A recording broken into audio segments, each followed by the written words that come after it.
Halo guys, assalamualaikum warahmatullahi wabarakatuh. Dengan saya Abdus Harisad dari jurusan Perpajakan Angkatan 22. Di sini saya akan memaparkan materi dengan judul Aktiva Tidak Berwujud dan Kewajiban Jangka Pendek dalam Akuntansi Perpajakan dengan dosen pengampu Heriani SE MEAK CTT.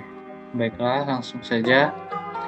Dalam amortisasi aset tidak berwujud dengan metode garis lurus dan saldo menurun, amortisasi merupakan sebuah prosedur akuntansi yang dapat mengurangi nilai biaya dan aset atau aktiva yang tak berwujud secara bertahap dengan umur ekonomis yang terbatas melalui pembebasan secara berkala sependapatan.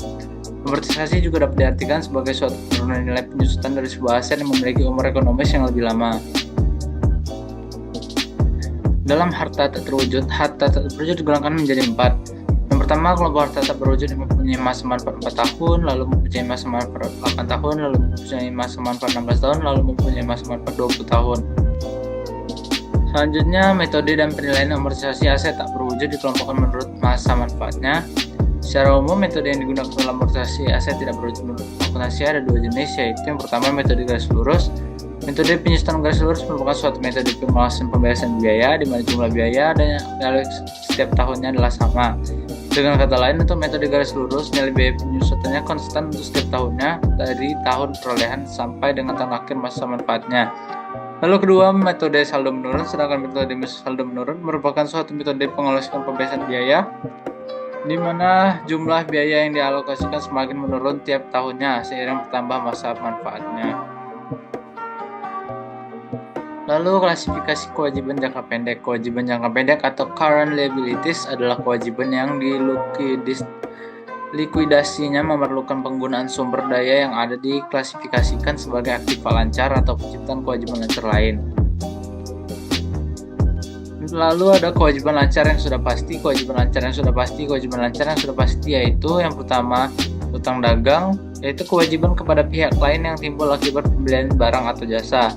Yang kedua, utang wesel, yaitu kewajiban berupa janji tertulis untuk membayar sejumlah uang pada tanggal tertentu di masa yang akan datang kepada pihak lain yang timbul akibat pembelian barang atau jasa, transaksi pinjaman, atau utang jangka panjang yang segera jatuh tempo. Ketiga, utang dividen, yaitu kewajiban perusahaan kepada pemilik saham karena mengumumkannya pembagian laba berupa kas atau aktiva lainnya.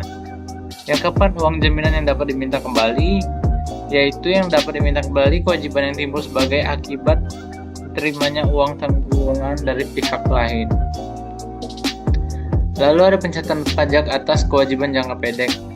Kewajiban jangka pendek merupakan utang yang wajib dibayar atau dilunasi dalam jangka pendek, yaitu kurang dari masa 1 tahun atau dalam jangka waktu siklus normal operasi perusahaan, atau jatuh tempo dalam jangka waktu 12 bulan dari tanggal raca atau laporan keuangan. Lalu ada kewajiban jangka pendek yang sudah pasti, yang termasuk dalam kelompok kewajiban ini adalah hutang usaha atau dagang, lalu hutang wesel, hutang dividen, hutang gaji, dan hutang bunga.